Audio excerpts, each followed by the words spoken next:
Hello, people. Alright, I think the part 2 didn't upload that good, so hats off. Anyways, let me just make sure I look good. I'm good looking for this. So, this is my part 2 of the band, and this is where things started to really take off for us.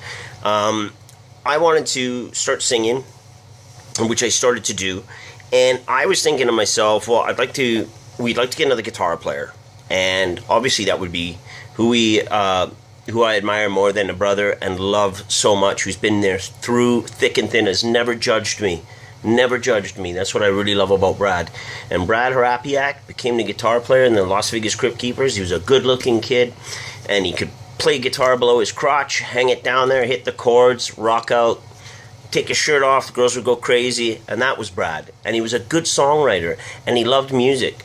And to this day, Grave Mistakes and the Devil's Son are all working bands, and he's got albums out, and he keeps going. And out of all of us, actually, Brad's the one that's kept going. So, I love you, Brad. And I miss you so much, man. Just laughing with you. But we got Brad in the band. And when Brad came into the band, the image was there. We had this 3-chord cock rock. I had a Flying V at the time. Their guitars. It was really cool. And we were a badass band, and we were badass guys. We had girlfriends. We drank a lot, man. Morning to night. I woke up. I used to drink beer at 8 a.m. and do cocaine Sunday to Sunday. And at the time, I could say this now. I don't know if this war story's a good thing, but it worked at the time.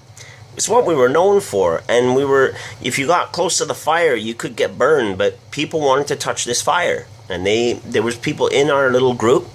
My brother, Daryl, my brother Zach, Daryl, Matt, all great, beautiful people who were there for our band. And we were in a cocoon, and we were doing it. We started playing out-of-town shows as a band with Brad, and we were just getting popular and popular. Radio stations would funnel us down to the next radio station, whether it be in Calgary. We did the DV8 games in Calgary, and I got almost fined by the mayor on an outdoor show, who was standing at the side of the stage, whose daughter loved our band, and I was saying the word fuck so loud on a speaker in downtown Calgary. They were going to arrest me. But we liked that. And we arrived 3 days before DV8 just to party with Flybanger and Noise Therapy. It was intense. And so this is how we lived, and this is what was going on. So we kept going. And while we were doing this, we were getting a lot more popular, but the EP started to kind of run out on us coming up. And we had to make some big choices. And the really crazy one was when we won the Kickstart Your Career for Motley Crue, to play with Motley Crue. I'm telling you, people, this is when Motley Crue's doing a big promotional comeback, greatest hits record. We opened for Vince Neil a couple times, just him, Vince Neil at Cowboys, Motorhead, all these great bands. My family was around, and when Motley Crue came, I was so happy to see my mom, my dad, and my grandmother in a sari, standing in the lights, clapping her hands in her 60s. I love you, Nan. I love you, and I'm glad you got to see that, and I'm glad I made you smile. And it was something that I was proud of at the time. So I really, really had a lot of great experiences, people, with this. And we needed to... It's always about the second record. And I've learned a lesson. You didn't have your first one, and that's great, and that's popular. But I'm telling you right now, man, you gotta make a second one, and that one's gotta be probably... That's the biggest one. The second and the third, maybe. And I learned that from a lot of famous friends that I've had $500,000 put into their hands and lose it the next year. It's just what you have to do in this business. It's an image business. It's a self business, and it can be very hard. And as we all know, we got Sia and we got Katy Perry, and we watch all these band documentaries, Linkin Park, Audioslave, Velvet Revolver, and it's intense, man. And there is a dark side to the music industry, and I know that dark side. And what I kept doing was I just loved playing my guitar and writing songs. My habit in the drug taking was pretty high. It just got worse, and it climbs. And am I really saying anything different than anyone else would say? Probably not. And I got to that point, and I don't care what anyone says, where I would it was a fun thing in a party, and it was fun at the time, and we had the music, and our famous friends are doing it, the roadies are doing it, the famous managements are doing it, and the agents and the radio guys are doing it. Everyone's doing it. And it got to the point where I'll never forget the day I got some of my own and locked myself in a room.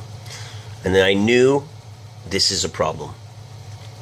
But I was still being Paul, and everyone liked Paul. And I didn't have time for a rehab. I didn't have time for anything. I thought I could quit.